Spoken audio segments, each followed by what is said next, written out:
Hey everyone. Welcome to Wellness Wednesday. So happy that you are all here today. Hey Sharon and Deanne and Ron and Janet. And I know people will be jumping on a little bit shortly here, but today I have my guest, Michael Dyer. So good to have him here. Hey Michael. What's happening? I'm messing with my computer. Can't Yeah, adjust it. There you go. How's that? last minute adjustments there. Last minute. Yeah, that's all good. Hey, Lisa. Lisa's in the house. Lisa. Got none but love for you, baby. Yeah, we had so much fun. We all got to hang out together on Sunday, and that was just way too much fun. But some of you know Michael. He's been on a couple of other channels with Allie and with Kelly as well. And so now I'm really excited to have him here. I met Michael, what was that, a few years ago, right? That's right. Yeah, like it's like with the pandemic and everything, we're like trying to figure everything out. But of course, I met him through the amazing, beautiful EQ. I had she and Michael go way back. So I got a chance to meet Michael a few years ago, and he is an incredible soul. So I'm very excited to have him here. Oh, there we go. Hey, Constance. Hello, hello. Good to see you. Oh, love right back at you too, Lisa. So, Michael, why don't you just go ahead and share with everyone a little bit about you, about your background, and from there to now. Well, my background is extensive. You want to take the whole show. I'm gonna see. Can I just narrow it down? A little bit about me is that I grew up in Tennessee, Memphis, Tennessee. I always was seeking for enlightenment, always seeking a closer relationship with the divine. I grew up in a very religious family, but then I began to expand my awareness to include one universal spirit instead of just a particular religion. You know, so I studied different modalities. Okay, and so one of my training is that I went to a place called Agape. You heard of Agape? Yep. Yeah. I went there a couple of times. And years ago, there was a program called Science of Mind. And I studied and I became a practitioner. As a practitioner, my commitment was to really pray for people, to really know the truth about people, to be an instrument, to be of service. Because as a kid, I always wanted to serve. Recently, about 3 years ago, I just finished another program called University of Santa Monica, Spiritual Psychology. So my whole life has been committed to learning and to growing. And the only reason that I've been doing that is because I felt tormented growing up. I was tormented in a way that, abandoned by my mother and father. I wouldn't say abandoned. I can reframe that. My mother and father gave me up when I was a kid to my grandmother, who had a lot more wisdom. See, that sounds much better, doesn't it? It does. So I reframed that, and it has a whole different energy upon me. So that's basically a lot of it. I guess we're talking about love. And what led you there? What led you into this whole concept of love and working with relationships? Pain. Lots of pain. Lots of pain. There's a poem, I don't know if I shared it with you, but I want to share with you now and everybody else. This poem's, I want you to tell me about this guy when you're done. I want you to just analyze this dude, okay? All right. This is years ago. So when I'm done, I want everybody to analyze this dude and tell me, what do you think about him? And we'll talk about it later. All right. This poem goes a little bit like this. I'm going to try to remember it. Like a leaf falling from a tree, I fell to my knees. She was the apple of my eye and the sunshine of my darkest nights. I knew she was the one. And the reason I knew, because my heart said so. For she was standing in the wind with a beautiful golden glow. Her eyes were like pillows of light penetrating my soul. So like a leaf falling from a tree, I fell to my knees. I knew she was the one for me. 1,000 years of loneliness, her lips I would kiss. Her hand I would hold. I longed to see her face and to experience her embrace, to feel her voice upon my ear. For it has been 1,000 years with no love in sight. See, she would be the one to turn my cold nights to warm summer days. With sprinkles of heaven on her wings, we would fly away together in this liquid yellow, blue, and purple light. Well, I'm not done yet. oh, okay. I'm like, I don't know how much more I can take, but please continue. But I'm sad to say that day will never come my way. But she turned her light away from me. She said my love was too strong, for I did not know her long. She said that I moved too fast. Therefore, the love could never last. But I couldn't help myself. I could not hold back the feelings inside. The words I could not hide. They just flowed from my lips like a great ocean tide. So like a leaf falling from a tree, I fell to my knees. I knew our love would never be. That's it. Now you can talk. Wow. What do you think? Who would tell me about that guy? Ooh, well, he was. Lisa said, exactly, Lisa. That's how I'm feeling over here. Well, all righty then, Michael. I'm like, can I get his number? No, and EQ's in the house. EQ's in the house. He is a beautiful spirit. Thank you. Hey, Manasa. Wow, he is someone that truly opened his heart up and was ready to love and pouring every ounce of that to this other person, and for that person not to receive.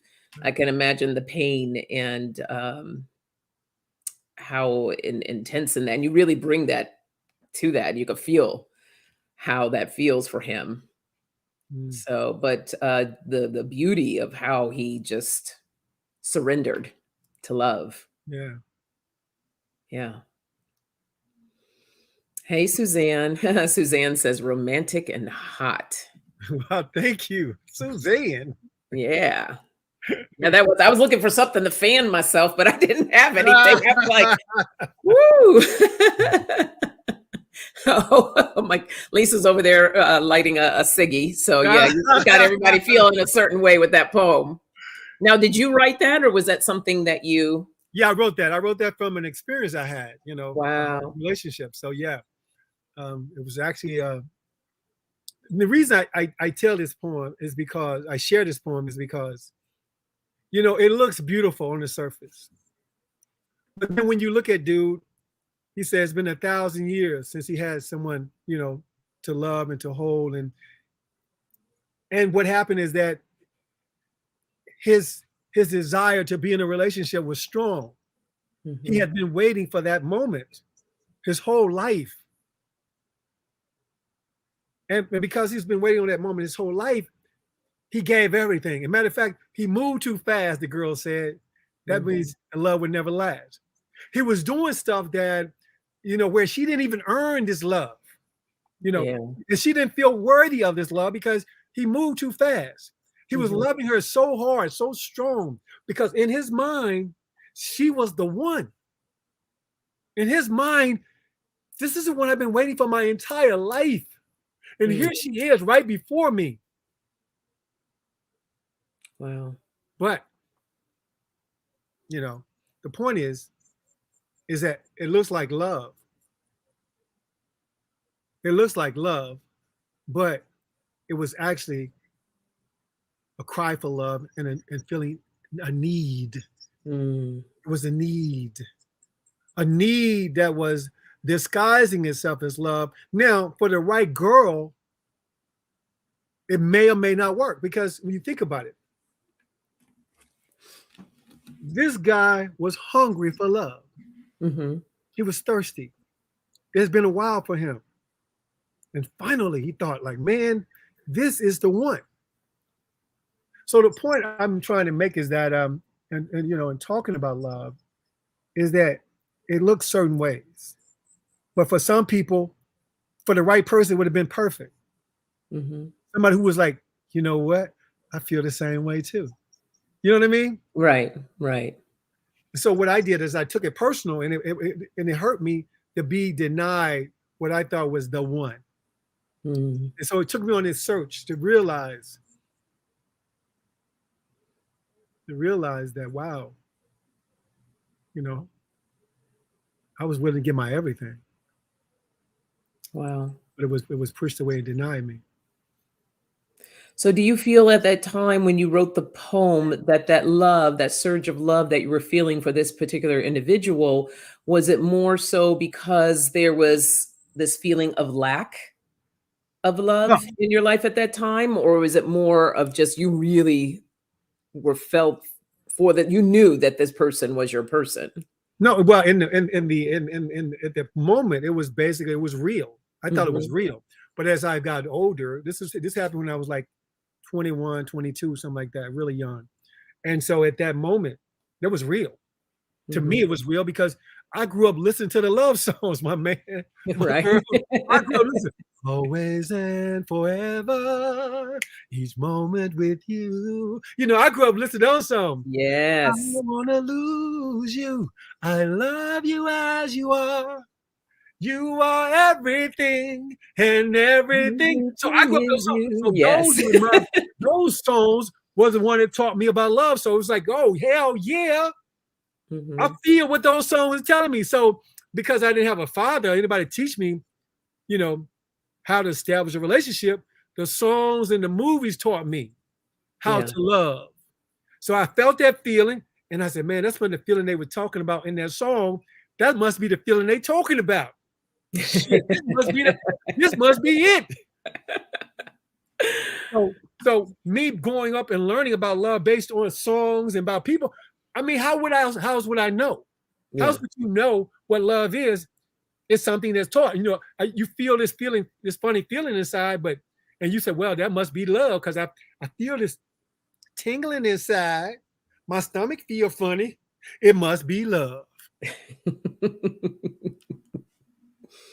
Yeah. My heart pounding real hard. I can feel my heart pounding in my throat. It must be love. So you understand what I'm saying? Mhm. How do you, like, for example, if I ask you right now, how did you know that love was love? Who taught you that? How did you come to the conclusion, oh, you know what, this is love? Because I feel it right here. I feel it kind of a little tingling right here, right there. Oh, yeah, that must be love. How'd you find Yeah. out? That's just to everybody. Yeah, for me and everyone feel free to put in the chat too of how you felt what love was for you when you first felt it. And I think for me it was more of it was shown to me. You know, my parents had a good love relationship. So I got to see that through them, just the little things that they did for each other. And it wasn't nothing huge. It was just like simple little things. So I learned in that sense. I learned also, of course, like through TV, the love songs as well. Oh my goodness. That was the thing back in the 80s, right? Making your own love jam tapes. So that Yes. was my thing. I would make those tapes. And I had all my songs and would just go and listen to all of that. But I think the first time that I thought I was really experiencing that love, it was like the butterflies in my stomach. I would get a little nervous, you know, to say anything or to talk. And I would, sometimes I just couldn't, I felt like I couldn't eat or I was just excited. I was super excited and I didn't want to eat and I could barely sleep. And so it was just all this excitement and this rush. It was a total rush. Yeah. Cool. Let's Anybody else see. got any answers? Yeah, let's see. So Suzanne says, or Constance says, yes, her parents. Suzanne says, I don't think I have felt or experienced true love yet. Oh, Kelly's here. Hey, Kelly. And Manasa says, yes, who taught us about love? You are right. TV, movies, books, and songs. That love was outside of me. For Lisa, it was her parents. Their relationship set that example. And Valerie said exactly what Michael said. Our parents were never around, working several jobs. Oh, yeah, Luther Vandross. Yes, yes, yes. Luther. Luther. I actually got to see Luther in concert. Amazing. So For Kelly, it's her sister and her pets. Deanne's rocking My Endless Love over there. Wonderful. So from that experience and from that, what has made you become the relationship guru that you are today? Well, it made me begin to look at what is this thing called love, you know, and how do we know that it's love? Mm-hmm. And so what I realized that one big block to having, I think, a really amazing relationship, if I can go back, is that what are the blocks to being authentic?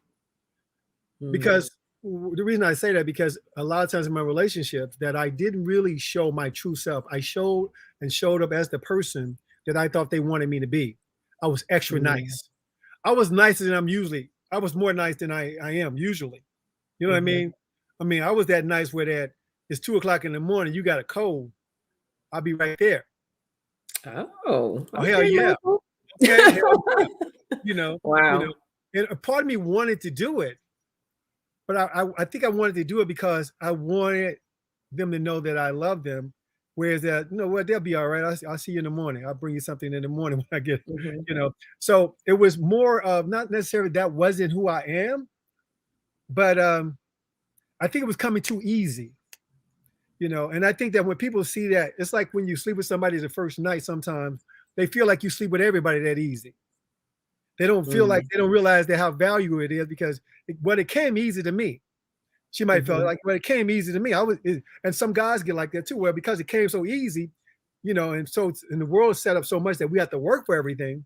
And when something comes easy, we don't really seem to value it as much as something that we have to work for. It's a psychological thing. I don't know why it's like that, but what gave me, I guess, what I'm trying to say. What was the question again? Because I think I've kind of went off. How you got into being the relationship guru that you are. Being authentic. I realized that the blocks to being inauthentic was the fact that I was afraid to that I was going to lose that person, especially if I thought that was the person for me. Okay. And so I wanted to put on my representative, you know, my best shirt, everything. I want to represent, you know, that dude that everybody can love. That dude is, you know, put on my best cologne. You know what I'm saying? Put on my tight shirt, you know, because I've been working out, trying to show a little something, you know, everything to impress. Yeah. You know, but if you can't keep it up. Yeah. But if you can't keep it up, you know, I mean, I'm nice, but sometimes I don't want to say that I was that nice all the time. And so what I'm saying is that I wasn't talking to the person. I was telling them all the good things about myself. You know what I like to do. I wasn't telling about the things that I don't like about myself. Sometimes I get angry. Sometimes, you know what, I might be lazy. I'm not telling that story. Sometimes, you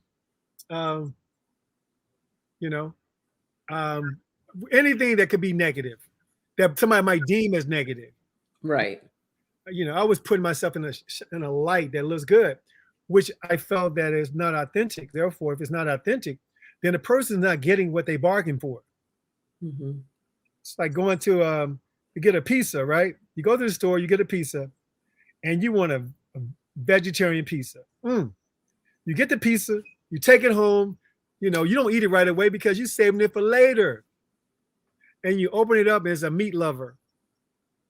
It can be a little disappointing because the fact is, you looking for that vegetarian with that veggie tofu meat on there, and all of a sudden you got a meat lover pizza.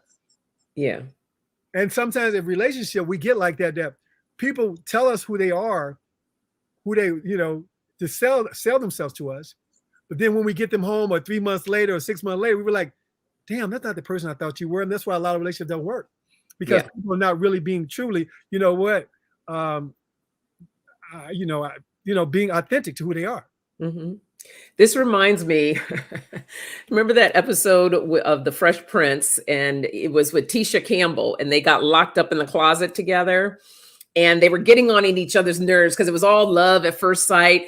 And then she got so mad at him, and she was like, because he discovered that she had like a wig or something on. And then she took off her fingernails and she's like, pulling off her fingernail, like just taking everything off, right? The facade, the mask. We all, sometimes people like to wear a mask, but she was literally taking everything off. And he was just like, who are you?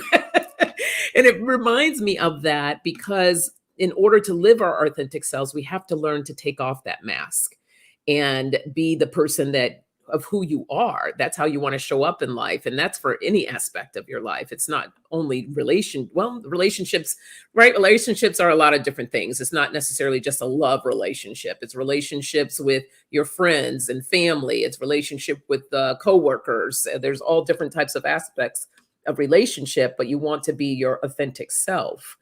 And for you, what is some of the ways that you share with people of how to be authentic? Oh, so I was reading some people's writing. And I was like, okay, let me see what they're saying. Yeah. Well, I created these cards. Authentic. It's called Authentic Connection. I'll see. Can I show it to you? Yes, please. There you go. Can you see it? A little light. Oh, it's upside down. Upside down. There you go. Can you see that? Yep. Yeah. Perfect. I create these cards because what it does is give you permission to ask certain questions. Mm-hmm. You know, you can. So you ask the question like, you know, are you a vegetarian pizza? And they say, yeah, I am. Of course, I'm a vegetarian. Then you get them home, you find it's a meat lover. Then you don't have to say 3 months. You're like, oh, see, you told me you were a vegetarian pizza, but you're really a meat lover. Now, ain't nothing wrong with meat lover, because there is somebody perfect who love meat lover pizza. Right. It's just that, don't tell me that you're a vegetarian pizza when you're a meat lover. Mm-hmm. Maybe because I have an agenda, because I know you like vegetarian pizza and I want to get in your pants. So therefore, I'm, you like vegetarian pizza. Well, I'm a vegetarian pizza, baby. Shit. Like, hey, how you doing? How you doing? Or maybe you meat lover pizza, whatever. Meat, baby. You know what? Check it out. I'm a meat lover pizza. Meat lover, baby. Got something for you. Mm-hmm. So the thing about it is that, are we willing to be authentic? Mm-hmm. And my cards gives you an opportunity to ask those questions that you dare not ask. Yeah. You dare not ask. People who have been together for years, and there's certain things they didn't find out about themselves until they play this game. Does that make sense? Manasa, it's called Authentic Connection. It's pinned at the top of the chat for anyone that's interested in purchasing the cards. It's also in the description. I have for Michael, as well as his contact information. Hey, Liz and Vivian and KD, Moonchild, welcome, welcome. We have Michael, our relationship guru, here talking about being authentic and making authentic connections. I'm just going back through the chat here, see what we missed. Lisa says, meeting someone you are interested in romantically makes you fall into interview mode. Just be yourself from the beginning. Yeah. Let's see what else. Can I ask everybody a question? Please do. Yeah, the question is, how can someone prove their love to you? Write it in the chat. How can someone prove their love to you? That's correct. Okay. Oh, that's a good question. You can think about that too. How can someone prove their love to you? That's one of my questions on my cards. This is a good point here too, and we'll get to that question after this. Suzanne says, I think we need to love ourselves first before we can experience love or know what love is.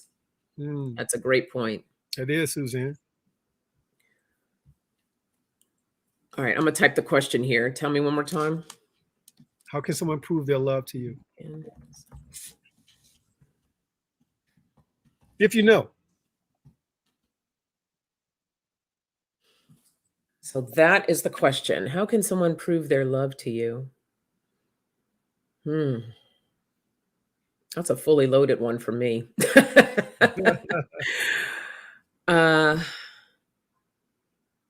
And why I say that is that because I'm looking at things through a different lens now.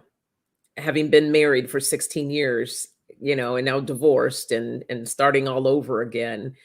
It's not the same way of how I experience things, you know, when I had first got married. So it's completely different because, right, if I choose to get married again, um, it's going to have to be right for me. It's going to have to feel right. It's going to have to look right. So how can they prove their love to me?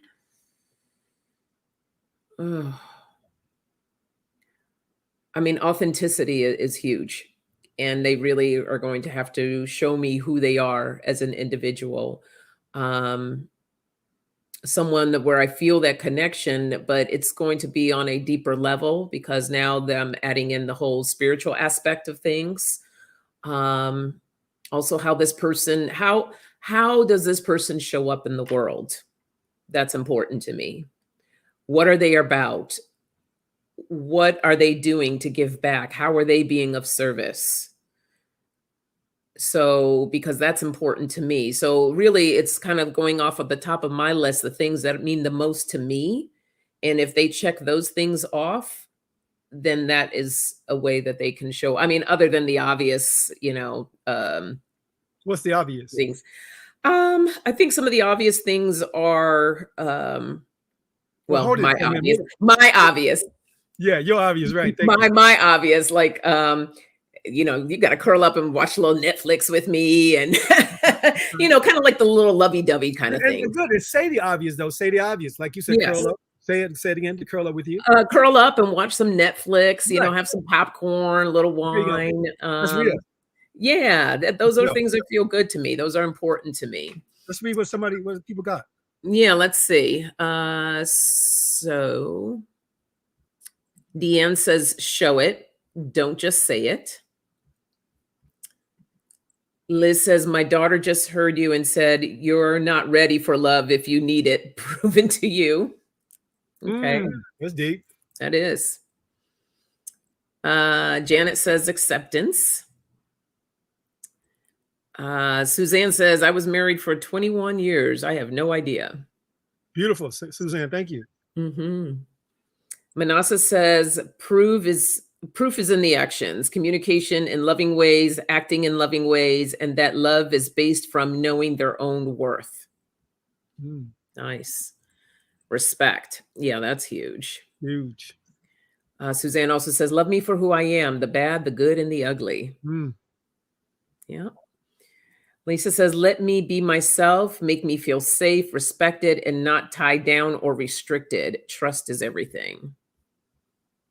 Nice. Nice. Yeah. Mutual respect and participation. Janet says, I've been married since 1979. He makes me laugh and we enjoy talking to each other. Deanne says, I think my ex loves me more now than when we were married, but can't stand each other. I understand. Ron says, I don't think they need to prove to you. Just be yourself. Just feel you know it. Powerful. Katie says, be with me with open arms of respect as the loving soul that I work so hard to be.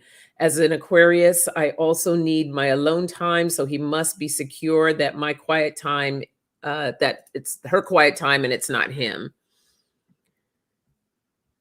And Arlene says, by loving me for who I am without expectations. And Vivian says, actions and respect. Great responses. Great. And the beautiful thing about that is we use this. The question was, how can somebody prove their love? And everybody had a different proof, how they can prove or don't prove, right? So that means even the word love or how proven love is different depending on the person. Right. So maybe me doing something for one person doesn't work for the other person. I may be proving my love to one person where the other person say, this is how you prove your love to me, which is a little different. There are some people with commonalities where there was similarity, but there were some people saying, you know what, you don't have to prove your love to me. The fact is, you just show up. Then there's some who are saying, you know what, I love what Lisa said, and somebody else said it too.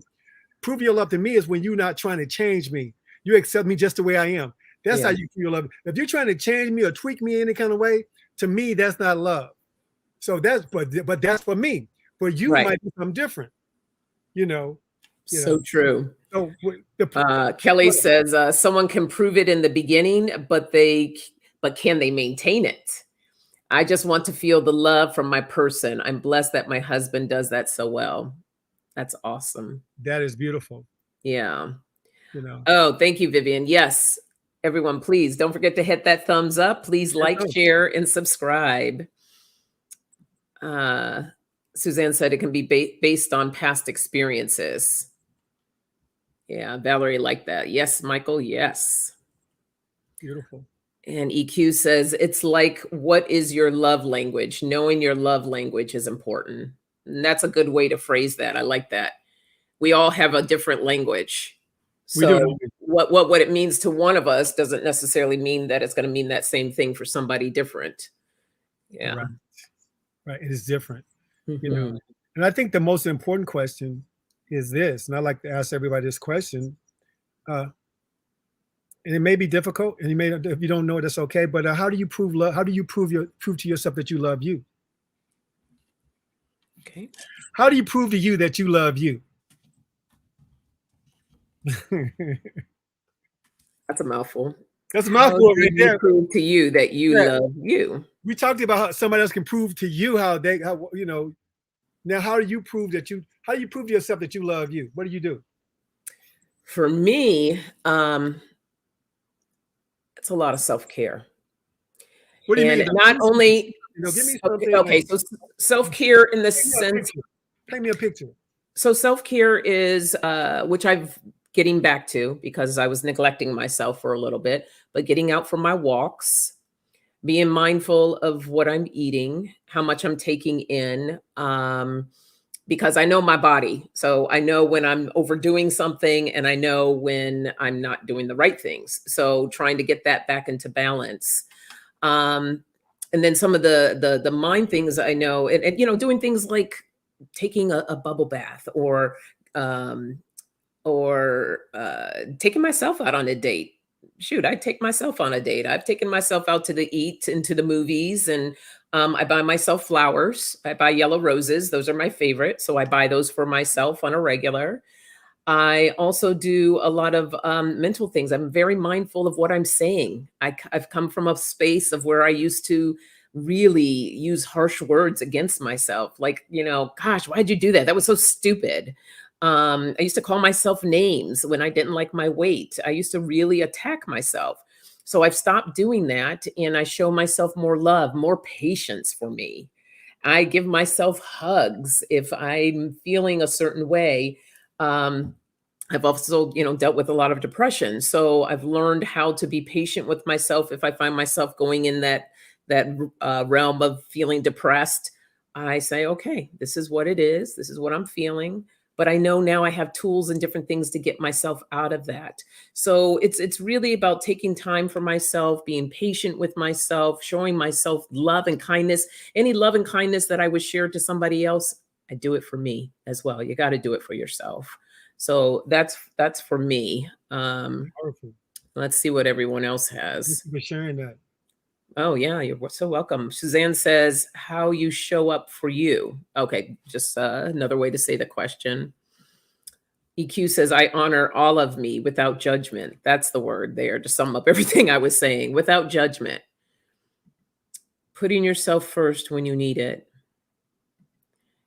Deanne says, I feed myself, sleep, and try to be true and happy.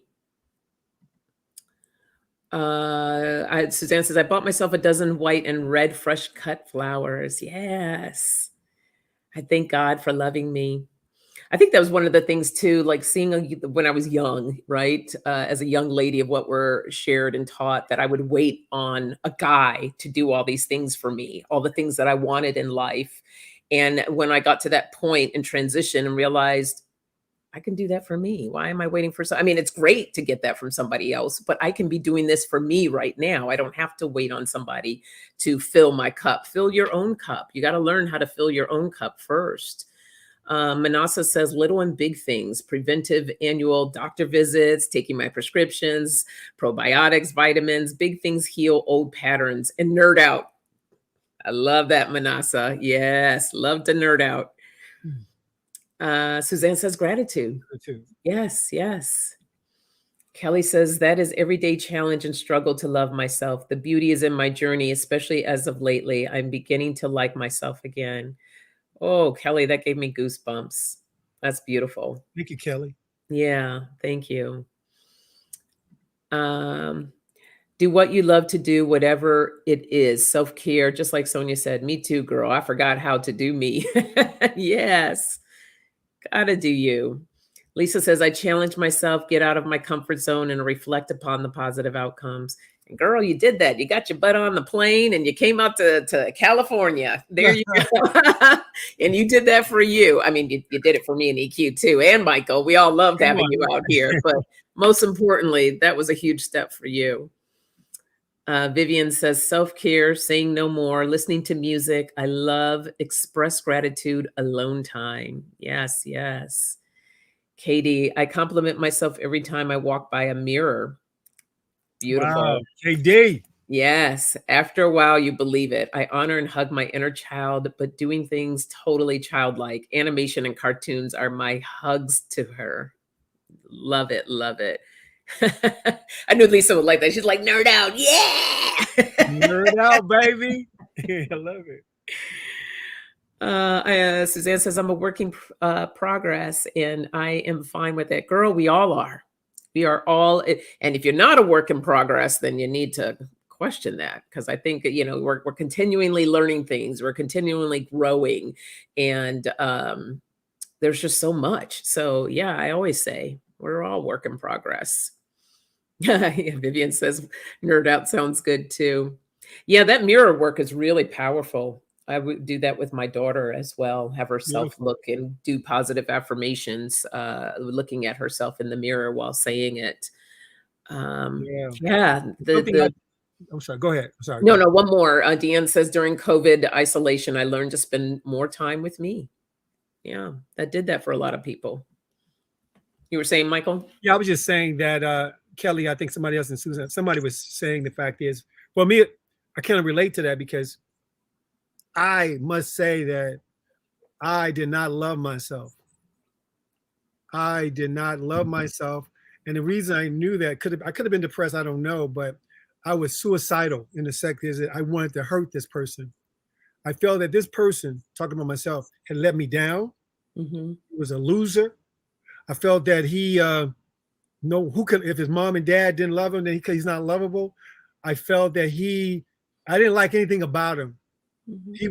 He was like wanted a do-over. And it was, and I don't know why, because I think about it now, when I grew up, no one taught me how to love myself.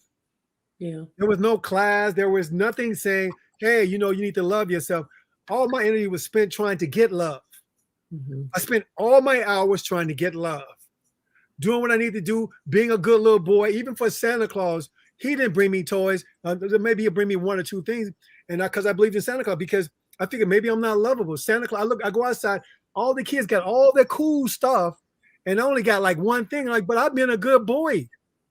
So with that program being poor growing up, that I must not be lovable. If Santa Claus, the dude that's supposed to bring you cool shit, was not bringing you cool shit and you were a good boy, so my whole world was saying I'm not lovable. Now that program can kind of be messed up a little bit. If love is depending on what you drive, what you wear, how many things you get, how many gifts you get, to me, that's what love meant. Not knowing as a kid, that's how I define love. Yeah. If I got a lot of cool stuff. So, and it's something you said earlier that took me many, many years, maybe even about 15, 20 years ago. I did that mirror exercise. And I said to the young man, after hating myself so much, I said, let me try something new. Let me tell the guy in the mirror that I love you just the way you are. And I looked in the mirror and I said to him, I love you just the way you are. I love you just the way you are. He said, bullshit. Look at you. You don't have this. You don't have that. I love you just the way you are. He said, no, you don't. Look at you. Your own parents didn't want you. How could you say that? Look at you, boy. You broke. I love you just the way. It was the hardest thing I had to do. Because every time I said, I love you just the way, that voice said, no, you don't. Look at you. Look what you got. Look where you at. You weren't the smartest person in the class. You were the dumbest person in the class. How could you love you with all the proof saying that you are less than everybody else? That hardwiring is real. And thank you for sharing that. There's more you want to add on to that? No, no, Because no, that no. That was that go that ahead. that is it's amazing how different things in our childhood will affect us, and we take that into our adult life.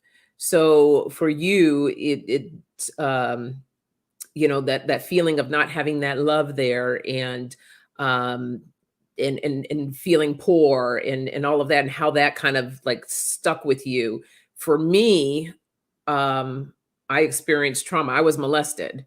So for my situation, it was that feeling of not feeling worthy. I didn't like myself either. I tried to take my own life when I was 16 years old. So it was that whole of I'm not worthy. I didn't, like I said, those mean words I used to call myself. I'm not going to repeat them, but I mean, I would say really horrible things about myself. So it's kind of like, until you get to that point in your life, whether it's mirror work or whether it's doing some type of plant medicine or working with a therapist, whatever the case is, you got to pull back those layers. You got to pull them down so you can get to the core, to that pain, so that it can be healed. You got to bring it to the light. So there's so many different techniques and things. So for anyone experiencing anything of not loving themselves or not liking themselves, I highly encourage you, just don't stop. Keep doing the work. You're going to get there to that core to start Yeah. healing what needs to be healed. And trust, there's still stuff, and I'm sure for you too, Michael, there's still sometimes that stuff comes up. Even though you're doing the work and and you've done a lot of different things, it'll still come up and tap you on your shoulder like, hey, Yeah. like, Something you, something you just said mhm, that that the practice is very important. mhm, My consistency kept going back to the mirror saying, I love you just the way you are. I may yeah, have to say to the person in the mirror, you know what? You're not the ugliest person in the world. Then that may make me feel good. You know what? You're not the brokest person. You know what? Your grandmama loved you. See, she believed in you. And yeah, I had to kind of like work at a gradient. Maybe I love you just the way you are was too hard for you. So what it is, sometimes you mhm, have to work at a gradient. Sometimes you have to build to that point where you can say, I love you, because that ego is going to say, no, no, no. So yeah, by me saying, you know what, Michael, your life really wasn't that bad. Come on. And I realized that it wasn't the big Michael that I was talking to. It was the little Michael, the little, 5-year-old Michael. yeah, And then when I started looking at that little boy in the mirror and started saying, I'm talking little Michael, I started saying, oh man, come on, I got you, baby. I mhm, got you. I'm here with you. I'm going to protect you. I promise. It became a different relationship because I realized I wasn't talking to Big Michael. Big yeah, Michael's cool, dude. It was little Michael that needed to hear that he was safe. yeah, And I'm saying this to you because as a relationship guru, the relationship is much with your younger inner self. mhm. That was the self that was writing that poem to that girl that I share with you. Yeah, it's so beautiful, and it's really it's so true. Connecting with that inner child. I did a lot of inner child work, and a lot of times she was over in the corner because she was scared. She was scared of getting hurt again, and that started playing into my relationships that I didn't even realize because of that trauma that I experienced. Like I was going to therapy, doing all the different types of therapy and stuff like that, but um the therapy that I had at that time was good, but it wasn't until I really started working with mentors to go deeper with what the root is, and connecting with my inner child, who's just scared, who was just scared. So, and every once in a while, she still gets scared. So I do my meditations, and I go in and I meet with her and I play with her. I hug her, and she's still, and there's two children that I work with. There was one that's 3 years old, and then there's my 12-year-old self. So there's two aspects of myself that I do the work. But let's see what everyone else has to say here. Um, I want to say to you what you just said is that it's not just a one and done. It's a no. continued relationship, like you would Yep. marry. I mean, you just don't say I love you and then that's it. Like you said, Mhm. you continue to work with those little cells, that little inner child, inner babies that live within you and moves within you and moves with you. Go ahead. Yeah. Reprogramming our thoughts is hard work. So, Suzanne, I'm going to say something about that right now. Already, you're programming yourself to believe that it's hard work. So when you put that emphasis on that, then every time you try to go to do something, then you're going to think of it as being difficult. So look at it as reprogramming. What's a good thing to say? It may be a challenge, but you can do it. Yes. Can I piggyback Please. on that? I think that because it's okay for it to be hard work or whatever, but then if you look at it as a challenge, yeah, it's challenging. It's not going to be easy. So what is easy? And I think that is the attitude that one must take. Yes, it is difficult. Yes, it's going to be challenging, but I deserve it. My little 3-year-old deserve it. So I'm going to fight for her. I'm going to fight for you, baby. It's not easy because that program has been so strong for so many years that you're not going to change. It may take 3 months, 6 months, but because I love you, and if we treat it out inner self, or like we treat our boyfriends and girlfriend, husband and wife, it'll be great. I mean, stuff that we do for other people, damn. How we go out our way for other people, damn. The shit that we put up for other people, damn. So for us to say, you know what, little dude, I got you. I'm gonna put up with your shit until you know I'm not going anywhere. That's the work. There it is right there. Liz says, "Oh, I want to hug you, the young you, Michael." She's giving your inner child a hug. I'm gonna hug you, boy. Thank you. This is for you, little Mikey. From Liz? Was that from Liz? That's from Liz, right? Yes, that was from Liz. All right, little Mikey, this is from Liz. Love you, love you, love you, love you. Oh, I love that. Deanne says people lied about Santa, Easter Bunny, Fairy Tooth, Fairy, and the Sandman. Yes, all of them. Yeah, who was that? The tooth fairy. That dude. That she stole my tooth. I put a tooth under my pillow. Got no money, and none of the tooth was gone. Explain that. Yeah, I was robbed. Okay, all right. Well, Suzanne, even though she said it's hard work, she is doing it. So yes, good. Thank you. Awesome. We're here with you.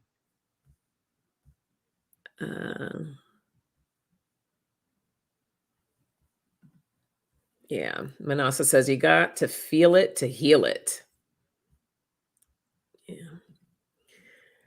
And for Suzanne, childhood trauma broke me and my inner child. I am healing. Yeah, it's a journey, Suzanne. It most certainly is. I've been doing it for quite some years now for myself and still continuing to do the work.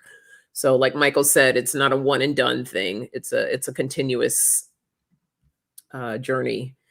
Katie says, I struggle with my self-worth because of trust issues. I am a child of sexual abuse survivor. Yeah, there's a lot of us. There's a lot of us.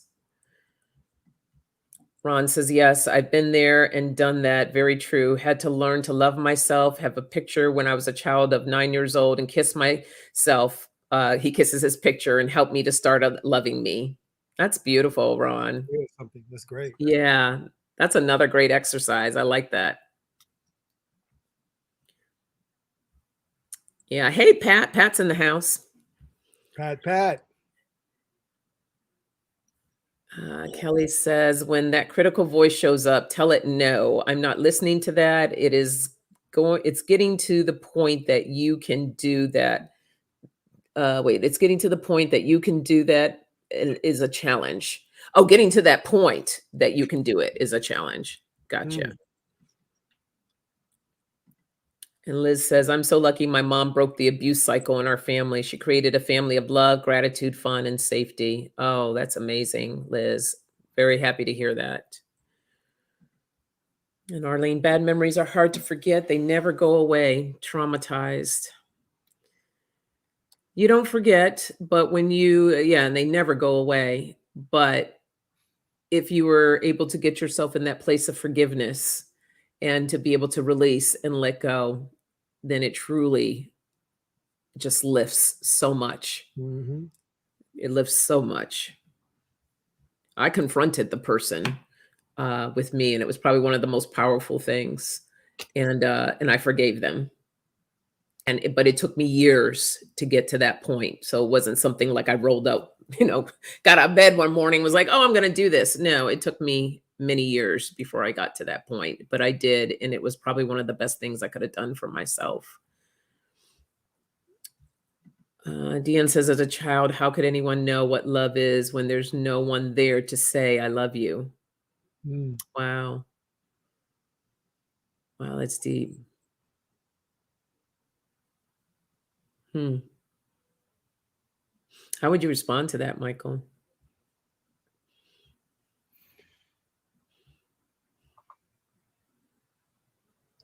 How would I respond to that? There's no one to say I love you. I've been there.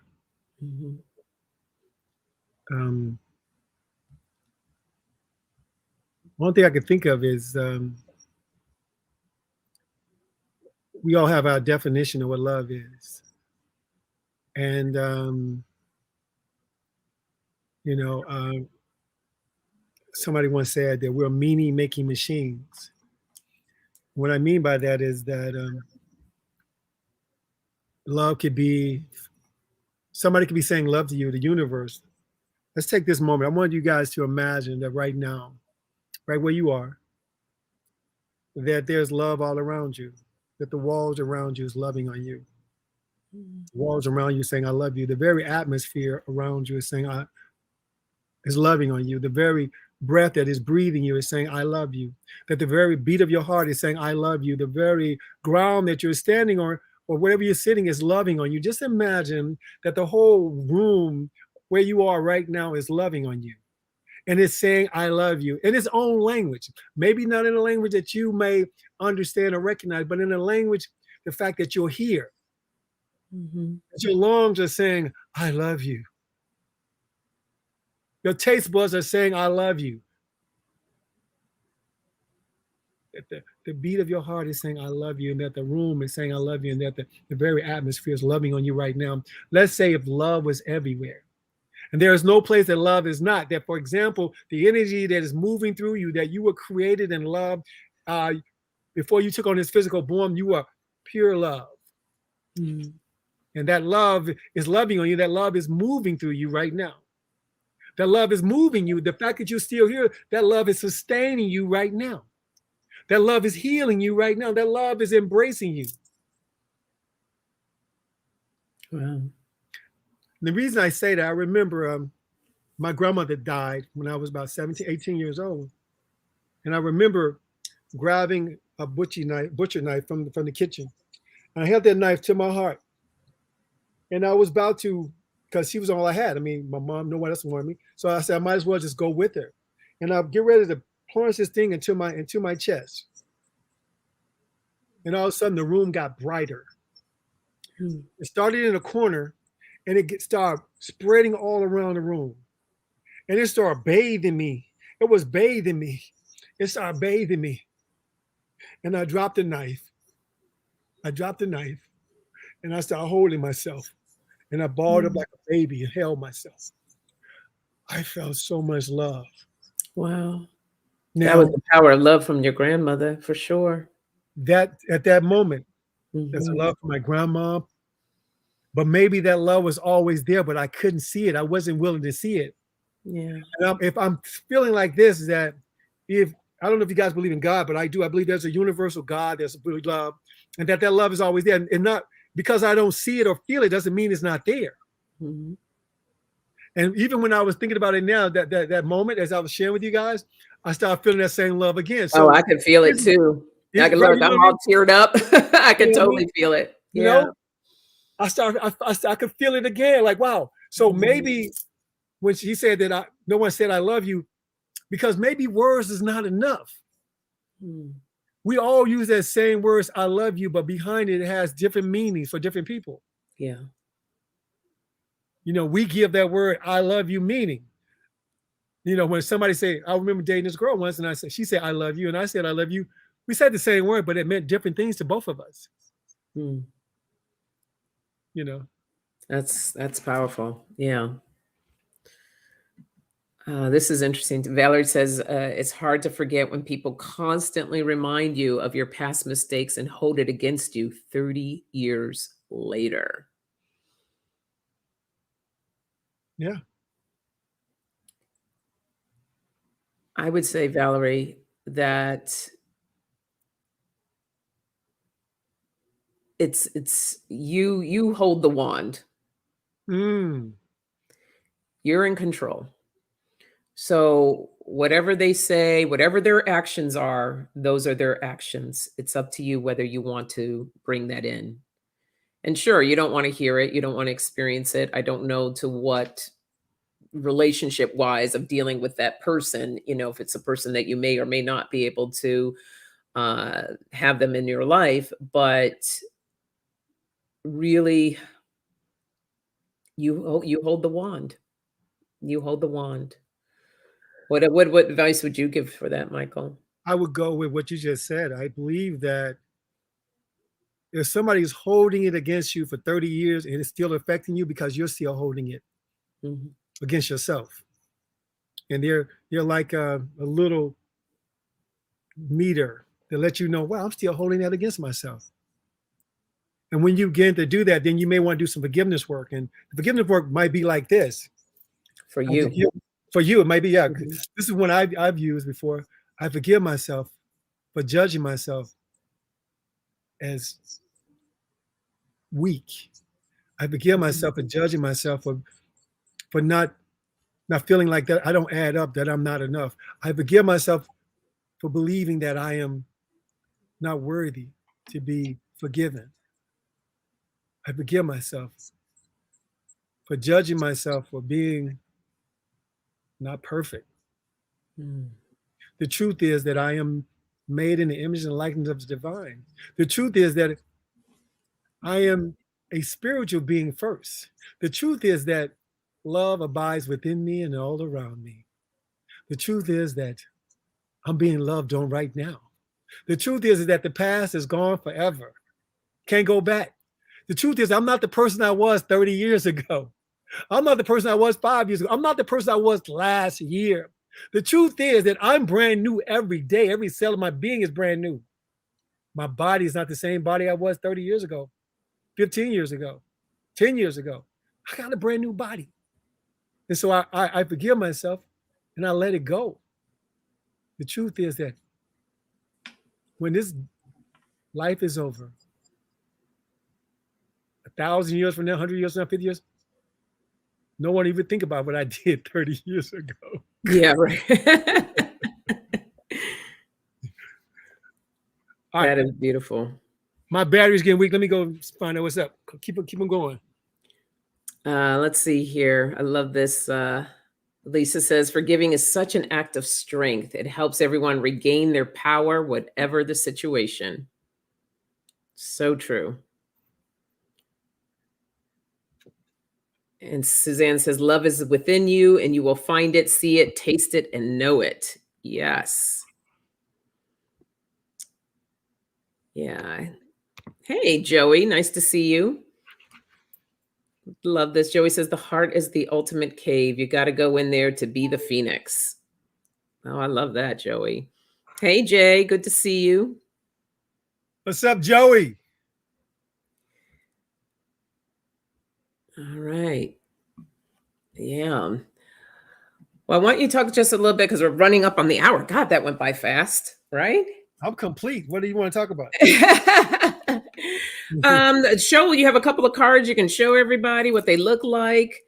This is, Monday is Valentine's Day. So anybody looking for a great gift to give someone on Valentine's Day, I think this is the ultimate gift. Yep. That's what the cards look like. I'm gonna grab a few.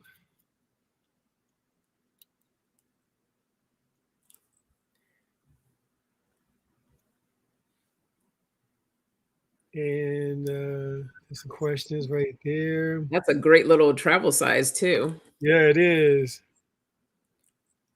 Let's close out with one more. Randomly pick something from your deck.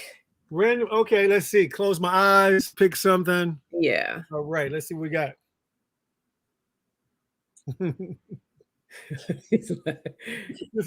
I bet this is easy. Okay.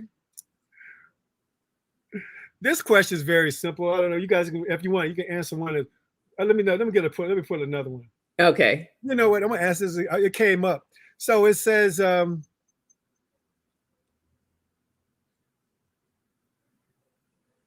what are 3 of your favorite occasions?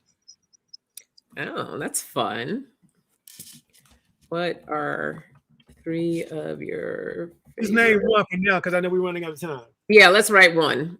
One Of your favorite occasions.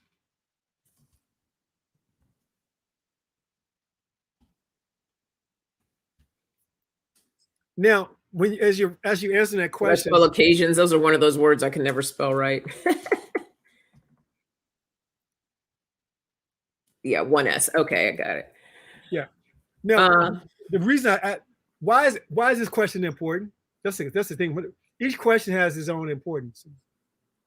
Well, I think it's important because if you're having a connection with someone, you want to know, like, hey, this is a time that's special to me. So pay attention. What's one of your favorite occasions? I like Christmas. Yeah. Yeah. Christmas for me. Oh, Pat says breakfast. Hey, Kevin's loving vibrations. Manasseh's Christmas too. I say Christmas too. That's cool. Yeah. All right, let's take another one. Deanne's childbirth. Oh, wow. All right. Here's another question. Okay. All right. For those who can answer this question, what are your expectations after having sex with someone the first time? What are your expectations after having sex with someone the first time? What do you expect? What do you expect after having sex with someone the first time? I want to cuddle. Go first, Sonia. I want to cuddle afterwards. I know what you expect. Come on. That is cute. Yeah. For a little bit, anyhow. Then when I get tired, it's like, all right, go to your side of the bed. It's the first time, though. You still cool with calling me? What's that? It's the first time. Yeah. Okay, I love you for that.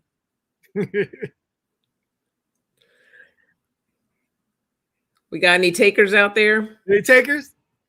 Anybody? What is your expectation after having sex with someone for the first time?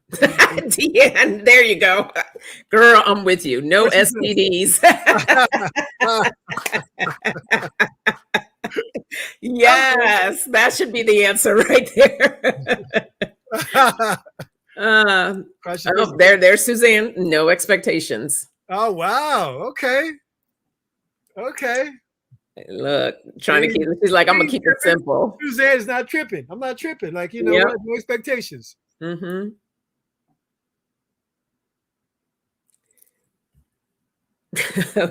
Oh, no pressure. Okay. Says Lisa. No pressure. Okay. Oh, Manasseh says a phone call the next day. Yeah, that would be nice, huh? Yeah, why not? Yeah. Yeah, Valerie says the same thing. Katie has a different spin. She's like, I need him to still, she wants him to still be there in the morning.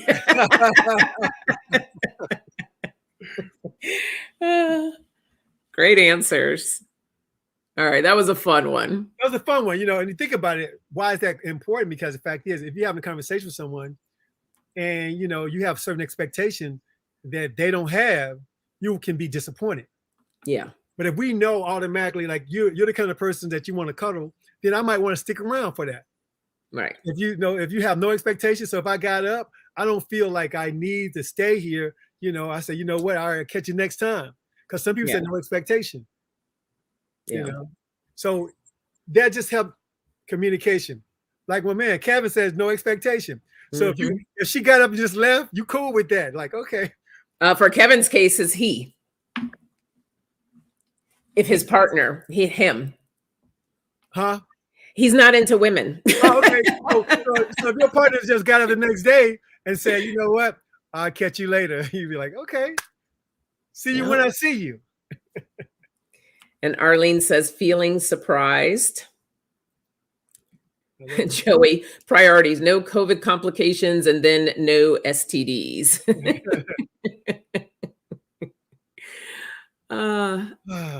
Jay, That's a tough question to answer, but all I can say is that we strive to be sexually responsible and have communication. Yeah, some do. Some do. Yeah. Kevin's like, let me clean this up. Well, no expectations before I was married. Respect, Kevin. Respect. Yes, I love yes. that. You know. Oh wow. Well, Michael, I am so happy that you are here. Thank you, my brother. You know, I got nothing but love for you. Thank you. Everyone, we've been pushing Michael to get his own channel. So hopefully a little down the line, we may see him on the YouTube. Yeah, that'd be nice. So, you know, I have to learn from the best. So I appreciate it. Thank you. This was a very safe space to be Yes. in. I think this is very important. I think when creating authentic connection with someone, we have to create a safe space for them to be able to be themselves. Absolutely. Absolutely. So thank you for creating this safe space for me. Oh, anytime. Anytime. Thank you. Love Yeah. you. Love you too. Love you All right, guys. everyone. Bye. Hit that thumbs up on your way out. That's right. Get your authentic connection cards when you get a chance. Yeah.